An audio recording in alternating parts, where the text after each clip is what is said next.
बाजार, फुल बाजार आहे। संध्याकाळची वेळ आहे, भरपूर गर्दी आहे या ठिकाणी।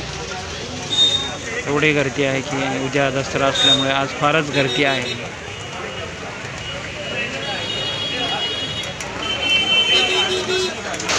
पाऊस पडत आहे। संध्याकाळी शनिवारी संध्याकाळची वेळ आहे आणि या ठिकाणी जोरात पाऊस सुरू झालेला आहे। धनाधन झाली सर्व। दत्त मंदिर आहे समोर। एवढा जोरात पाऊस आलेला तर काय करायचं। पाऊस त्याला 1 मिनिटासाठी आहे पावसाने काशी। 1च मिनिटासाठी एवढा जोरात पाऊस आला आहे। काय गरज आहे पाऊस।